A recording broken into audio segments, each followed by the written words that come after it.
میرے سارے سننے والوں کو السلام علیکم۔ ہماری ریڈنگز چل رہی ہیں نبی اکرم صلی اللہ علیہ وآلہ وسلم کی ذات اقدس کے حوالے سے۔ پہلے ہم نے نبی کریم صلی اللہ علیہ وآلہ وسلم کے حلیے کے اعتبار سے جیسے صحابہ نے ان کو پایا، جیسا ان کے چہرے کے نقوش نظر آئے وہ پڑھا۔ پھر ہم نے ان کے لباس کے بارے میں نے آپ کو سنایا۔ تو آج کا عنوان ہے میرا نبی اکرم صلی اللہ علیہ وآلہ وسلم کی وضاقتہ اور آرائش۔ حضور اکرم صلی اللہ علیہ وآلہ وسلم اپنے بال بہت سلیقے سے رکھتے، ان میں کثرت سے تیل کا استعمال فرماتے، کنگھا کرتے، مانگ نکالتے، لبوں کے زائد بال تراشنے کا اہتمام کرتے۔ اس معاملے میں رفقا کو تربیت دیتے۔ مثلاً ایک صحابی کو پراگندہ منہ دیکھا تو گرفت فرمائی، ایک صحابی کی داڑھی کے بے ڈھب بال دیکھ کر فرمایا کہ ان کو سنوار کر رکھو۔ فرمایا کہ جو شخص سر یا داڑھی کے بال رکھتا ہو اسے چاہیے کہ ان کو سلیقے اور شائستگی سے رکھے۔ مثلاً ابو قتادہ رضی اللہ تعالیٰ عنہ کو خطاب کرتے ہوئے فرمایا، اکرمہا، ان کو سنوار کے رکھو۔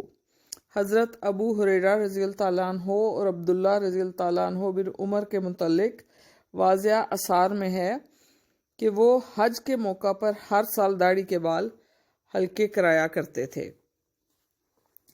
یہ تاکیدیں حضور اکرم صلی اللہ علیہ وآلہ وسلم نے اس لیے فرمائی تھیں کہ بسا اوقات مذہبی لوگ صفائی اور شائستگی کے تقاضوں سے غافل ہو جاتے ہیں، خصوصاً رنگ تصوف جب بڑھتا ہے اور رہبانیت ابھرتی ہے تو غلیظ اور غیر شائستہ رہنا علو مرتبت کی دلیل بن جاتا ہے۔ اس خطرے کا سدباب فرمایا، سفر و حضر میں 7 چیزیں ہمیشہ ساتھ رہتی اور بستر کے قریب: تیل کی شیشی، کنگھا، ہاتھی دانت کا بھی، سرما دانی سیاہ رنگ کی، کینچی، مسواک، آئینہ، لکڑی کی ایک پتلی کھپچی۔ سرما رات کو سوتے ہوئے تاکہ زیادہ نمایاں نہ ہو 3 سلائی دونوں آنکھوں میں لگاتے۔ آخر شب میں حاجات سے فارغ ہو کر وضو کرتے، لباس طلب فرماتے اور خوشبو لگاتے۔ ریحان کی خوشبو پسند تھی، مہندی کے پھول بھی بھینی خوشبو کی وجہ سے مرغوب تھے۔ مشک اور عود کی خوشبو سب سے بڑھ کر پسندیدہ رہی۔ گھر میں خوشبودار دھونی لیا کرتے۔ ایک عطردان تھا جس میں بہترین خوشبو موجود رہتی اور استعمال میں آتی۔ کبھی حضرت عائشہ رضی اللہ تعالیٰ عنہ اپنے دست مبارک سے خوشبو لگاتی۔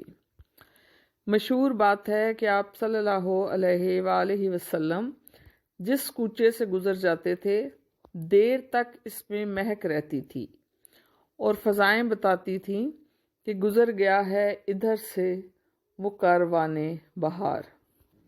خوشبو ہدیہ کی جاتی تو ضرور قبول فرماتے، اور کوئی اگر خوشبو کا ہدیہ لینے میں تامل کرتا تو ناپسند فرماتے۔ اسلامی ثقافت کے مخصوص ذوق کے ماتحت آپ صلی اللہ علیہ وآلہ وسلم نے مردوں کے لیے ایسی خوشبو پسند فرمائی جس کا رنگ مخفی رہے اور مہک پھیلے، اور عورتوں کے لیے وہ جس کا رنگ نمایاں ہو، مہک مخفی رہے۔ رفتار: حضور صلی اللہ علیہ وآلہ وسلم کی چال عظمت، وقار، شرافت اور احساس ذمہ داری کی ترجمان تھی۔ چلتے تو مضبوطی سے قدم جما کر چلتے، ڈھیلے ڈھالے طریق سے قدم گھسیٹ کر نہیں۔ بدن سمٹا ہوا رہتا، دائیں بائیں دیکھے بغیر چلتے۔ قوت سے آگے کو قدم اٹھاتے، قامت میں آگے کی طرف قدرے جھکاؤ ہوتا۔ ایسا معلوم ہوتا کہ اونچائی سے نیچے کو اتر رہے ہیں۔ ہند بن ابی حالہ رضی اللہ تعالیٰ عنہ کے الفاظ میں گویا زمین آپ صلی اللہ علیہ وآلہ وسلم کی رفتار کے ساتھ لپٹی جا رہی ہے۔ رفتار تیز ہوتی، قدم کھلے کھلے رکھتے۔ آپ صلی اللہ علیہ وآلہ وسلم معمولی رفتار سے چلتے، مگر بقول حضرت ابو ہریرہ ہم مشکل سے ساتھ دے پاتے۔ حضور صلی اللہ علیہ وآلہ وسلم کی رفتار یہ پیغام بھی دیتی جاتی تھی کہ زمین پر گھمنڈ کی چال نہ چلو۔ سورہ لقمان۔ تکلم انسان کے ایمان، کردار اور مرتبے کو پوری طرح بے نقاب کر دیتا ہے۔ موضوعات اور الفاظ کا انتخاب، فکروں کی ساخت، آواز کا اتار چڑھاؤ، لہجے کا اسلوب اور بیان کا زور، یہ ساری چیزیں واضح کرتی ہیں کہ متکلم کس پائے کی شخصیت کا علمبردار ہے۔ حضور صلی اللہ علیہ وآلہ وسلم کے منصب اور ذمہ داریوں کی نوعیت ایسی تھی کہ ان کا بھاری بوجھ اگر کسی دوسری شخصیت پر ڈالا گیا ہوتا تو وہ تفکرات میں ڈوب کر رہ جاتا اور اسے خلوت محبوب ہو جاتی۔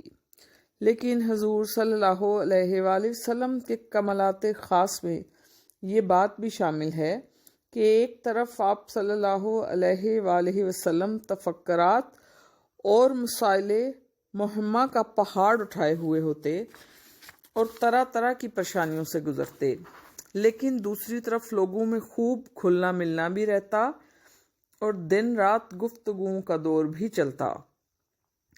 مزاج کی سنجیدگی اپنی جگہ تھی اور تبسم و مزاح اپنی جگہ۔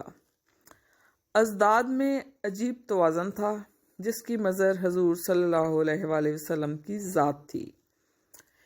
ایک عالمی تحریک کی ذمہ داری، ایک سلطنت کے مسائل، ایک جماعت اور معاشرے کے معاملات، اور پھر اپنے خاصے بڑے کنبے کی ذمہ داریاں اچھا خاصا پہاڑ تھیں جنہیں حضور صلی اللہ علیہ وآلہ وسلم کے کندھے اٹھائے ہوئے تھے۔ چنانچہ امام حسن رضی اللہ تعالیٰ عنہ اپنے ماموں ہند بن ابی حالہ کے حوالے سے بتاتے ہیں کہ اللہ کے رسول صلی اللہ علیہ وآلہ وسلم متواتر پریشانیوں میں رہتے، ہمیشہ مسائل پہ غور کرتے، کبھی آپ صلی اللہ علیہ وآلہ وسلم کو بے فکری کا کوئی لمحہ نہ ملا، دیر دیر تک خاموش رہتے اور بلا ضرورت فضول بات چیت نہ کرتے۔ لیکن آپ صلی اللہ علیہ وآلہ وسلم ایک داعی تھے اور ایک تحریک کے سربراہ، اس لیے تبلیغ و تعلیم اور تزکیہ اور سیاسی انتظام چلانے کے لیے لوگوں سے رابطہ ضروری تھا، جس کے لیے سب سے اہم ذریعہ تکلم ہے۔ لہٰذا دوسری صورتحال حضرت زید بن ثابت کے الفاظ میں یوں رہتی کہ جب ہم دنیاوی معاملات کا ذکر کر رہے ہوتے تو حضور صلی اللہ علیہ وآلہ وسلم بھی اس ذکر میں حصہ لیتے، جب ہم آخرت پر گفتگو کرتے تو حضور صلی اللہ علیہ وآلہ وسلم بھی ہمارے ساتھ اسی موضوع پر تکلم فرماتے، اور جب ہم لوگ کھانے پینے کی کوئی بات چھیڑتے تو حضور صلی اللہ علیہ وآلہ وسلم بھی اس میں شامل رہتے۔ اس کے باوجود آپ صلی اللہ علیہ وآلہ وسلم نے خدا کی قسم کھا کر یہ اصولی حقیقت بیان فرمائی کہ میری زبان سے حق کے ماں سوا کوئی بات ادا نہیں ہوتی۔ قرآن نے بھی وما ینطق عن الہویٰ کی گواہی دی، یعنی حضور صلی اللہ علیہ وآلہ وسلم اپنی خواہش نفس سے شرعی احکام نہیں دیتے تھے۔ گفتگو میں الفاظ اتنے ٹھہر ٹھہر کر ادا کرتے کہ سننے والا آسانی سے یاد کر لیتا، بلکہ الفاظ ساتھ ساتھ گنے جا سکتے تھے۔ معبد نے کیا خوب تعریف بیان کی کہ گفتگو جیسے موتیوں کی لڑی پروئی ہوئی، الفاظ نہ ضرورت سے کم نہ زیادہ، نہ کوتا سخن نہ طویل گو، تاکید، تفہیم و تسہیل، حفظ کے لیے خاص الفاظ اور کلمات کو 3 بار دہراتے تھے۔ بعض امور میں تصریح سے بات کرنا مناسب نہ سمجھتے تو کنایا میں فرماتے، مکروہ اور فحش اور غیر حیادارانہ کلمات سے تنفر تھا۔ گفتگو میں بالعموم ایک مسکراہٹ شامل رہتی۔ عبداللہ بن حارث رضی اللہ تعالیٰ عنہ کا بیان ہے کہ میں نے حضور صلی اللہ علیہ وآلہ وسلم سے زیادہ کسی کو مسکراتے نہیں دیکھا۔ یہ مسکراہٹ حضور صلی اللہ علیہ وآلہ وسلم کی سنجیدگی کو خشونت بننے سے بچاتی تھی اور رفقا کے لیے وجہ جذبیت ہوتی۔ بات کرتے ہوئے بار بار آسمان کی طرف دیکھتے۔ گفتگو کے دوران میں کسی بات پر زور دینے کے لیے ٹیک سے اٹھ کر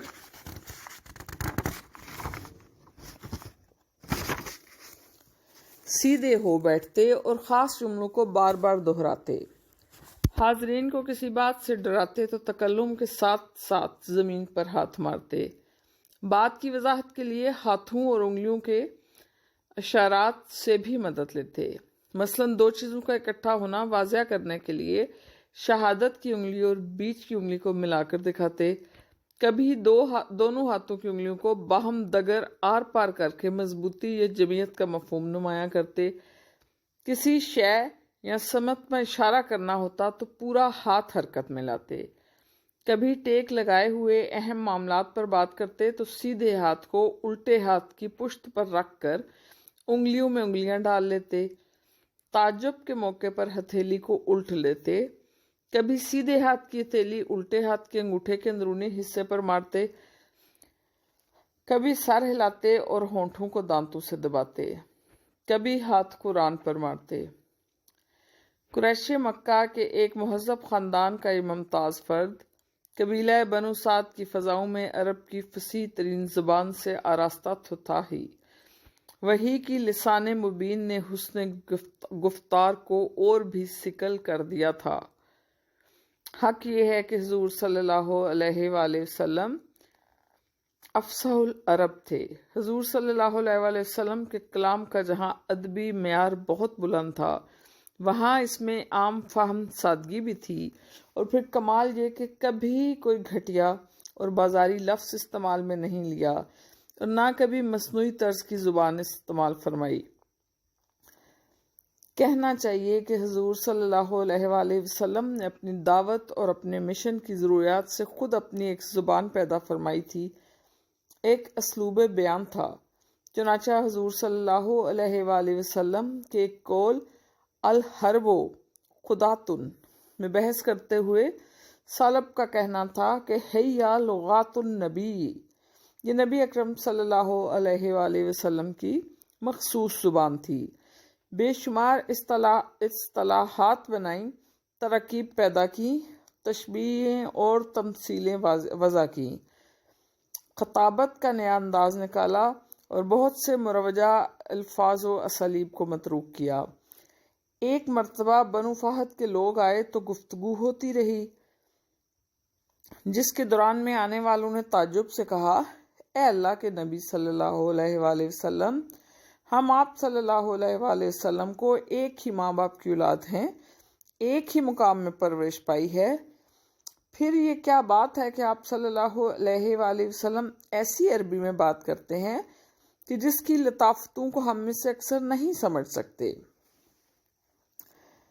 فرمایا اور خوب فرمایا، ان اللہ عز و جل ادابنی فاحسن ادابی ونشأت فی بنی سعد بن بکر، میری لسانی تربیت خود اللہ عز و جل نے فرمائی ہے اور میرے ذوق ادب کو خوشتر بنا دیا، نیز میں نے قبیلہ بنی سعد کی فصاحت آموز فضا میں پرورش پائی ہے۔ ایک موقع پر کسی ملاقاتی سے بات ہوئی، حضرت ابو بکر رضی اللہ تعالیٰ عنہ تعجب سے سن رہے تھے۔ پوچھا، اس شخص نے آپ صلی اللہ علیہ وآلہ وسلم سے کیا کہا اور آپ صلی اللہ علیہ وآلہ وسلم نے کیا فرمایا؟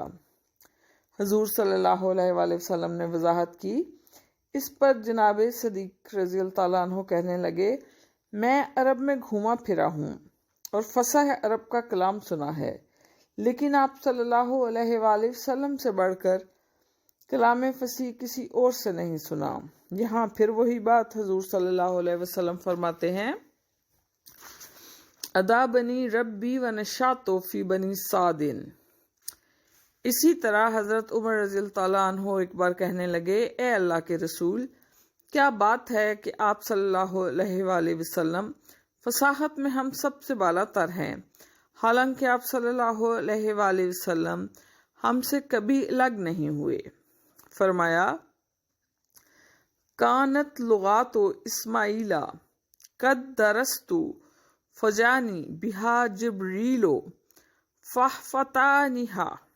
میری زبان اسماعیل علیہ السلام کی زبان ہے جسے میں نے خاص طور سے سیکھا ہے، اسے جبریل مجھ تک لائے اور میرے ذہن نشین کر دی۔ مطلب یہ ہے کہ حضور صلی اللہ علیہ وآلہ وسلم کی زبان معمولی عربی نہ تھی بلکہ خاص پیغمبرانہ زبان تھی جس کا جوڑ اسماعیلی زبان سے ملتا تھا، اور جبریل جس زبان میں قرآن لاتے تھے وہ بھی وہی پیغمبرانہ زبان تھی۔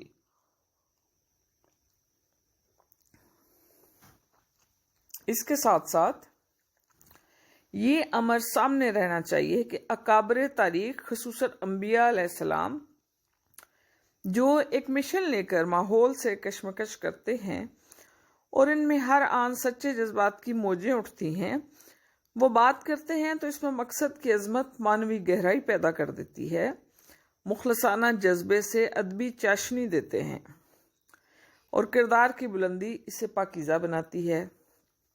حضور صلی اللہ علیہ وآلہ وسلم کی امتیازی شان تھی کہ آپ صلی اللہ علیہ وآلہ وسلم کو جوام الکلم عطا کیے گئے ہیں۔ خود فرمایا کہ اوتی تو بے جوام الکلم۔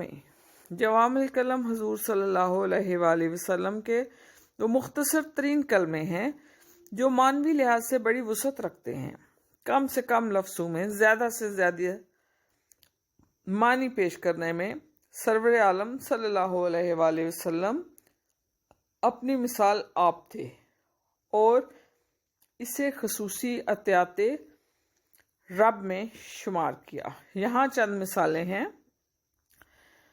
المرء مع من احبہ، آدمی کا حشر اسی کے ساتھ ہوگا جس سے وہ محبت رکھتا ہو۔ اسلم تسلمو، تم اسلام لاؤ تو سلامتی پاؤ گے۔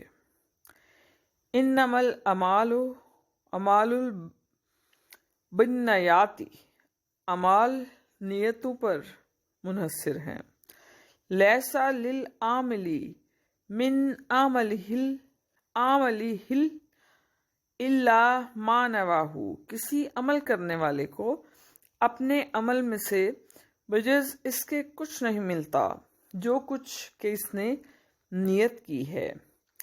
الوالد للفراش وللآہر الحجر، بیٹا اس کا جس کے بستر پر گھر میں ولادت پائے، اور زانی کے لیے پتھر۔ الحرب خداتن، جنگ چالوں سے لڑی جاتی ہے۔ لیس الخبر کالمعاینات، شنیدہ کے بود ماند دیدہ، خبر مشاہدے جیسی نہیں ہوتی۔ المجالس بالامانات، مجالس کے لیے امانت رازداری لازم ہے۔ ترک الشر صدقات، برائی سے باز آنا بھی صدقہ نیکی ہے۔ سید القوم خادمہم، قوم کا سردار وہ ہے جو اس کی خدمت کرے۔ کل ذی نعمت محسود، ہر نعمت پانے والے سے حسد کیا جاتا ہے۔ الکلمات الطیبات صدقات، حسن گفتار بھی ایک صدقہ ہے۔ من لا یرحم لا یرحم، جو مخلوق پر خصوصاً انسانوں پر رحم نہیں کرتا اس پر خدا کی بارگاہ سے رحم نہیں کیا جائے گا۔ ارشادات رسالت مآب صلی اللہ علیہ وآلہ وسلم بالفاظ الفاظ، بلحاظ اسلوب، بلحاظ روح بالعموم پہچانے جاتے ہیں، اور احادیث اور سیرت کے ریکارڈ میں حضور صلی اللہ علیہ وآلہ وسلم کے جو اجزاء کلام ہیں وہ موتیوں کے سے معنی رکھتے ہیں۔ تھوڑے الفاظ، ان کا خوشائن گھٹاؤ، ان میں معنوی گہرائی، دل پر اثر کرنے والی روح اخلاص کلام نبوی صلی اللہ علیہ وآلہ وسلم کے امتیازات میں سے ہے۔ مناسب ہوگا کہ 2-3 پارہ فصاحت یہاں درج کیے جائیں۔ میں تم کو اللہ سے ڈرتے رہنے کی وصیت کرتا ہوں، نظام اجتماعی کے لیے سمع و طاعت کی تاکید کرتا ہوں، خواہ اسے چلانے کے لیے کوئی حبشی غلام بھی برسر قیادت کیوں نہ ہو، کیونکہ تم میں سے جو لوگ میرے بعد زندہ رہیں گے وہ بہت سے اختلافات سے دوچار ہوں گے۔ پس ایسے حالات میں تم پر لازم ہے کہ میرے طریقے اور میرے ہدایت یافتہ خلفائے راشدین کے طریقے کو اختیار کرو، اس کو مضبوطی سے تھامو، اسے داڑھوں سے پکڑے رہو، خبردار دین میں نئے نئے شگوفے چھوڑنے سے پرہیز کرنا، کیونکہ ہر نیا شگوفہ بدعت ہے اور ہر بدعت گمراہی ہے۔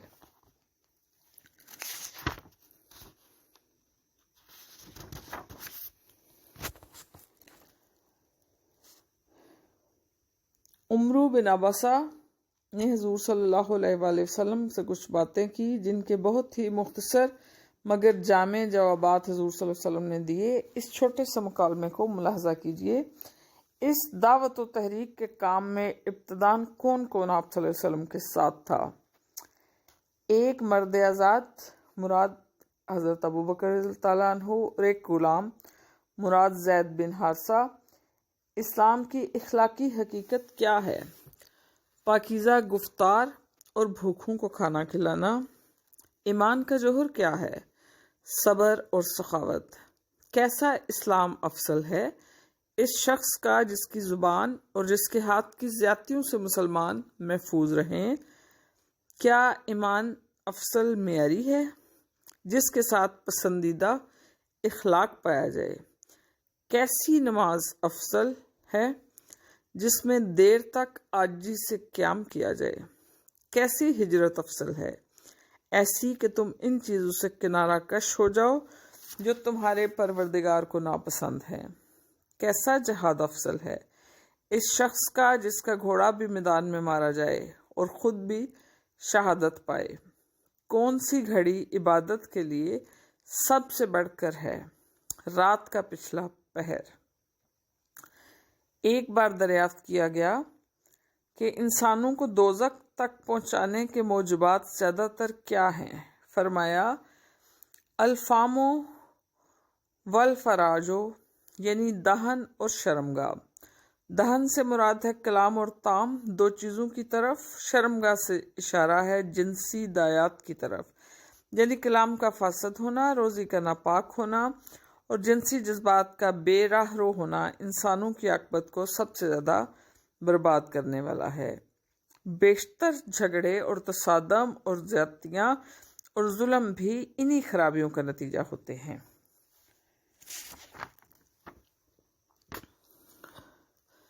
آج کے لیے میں سمجھتی ہوں یہیں پہ ہم اپنا سلسلہ کلام جو ہے اس کو ختم کرتے ہیں۔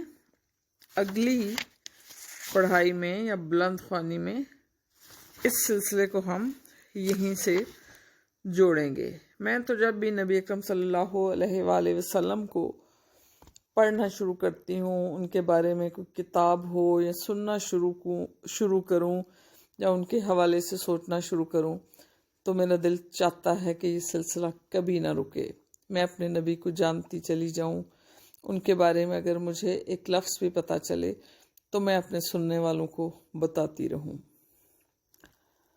یہاں آج کے لیے خدا حافظ۔ یا رب زدنی علما۔ میرے سارے سننے والوں کو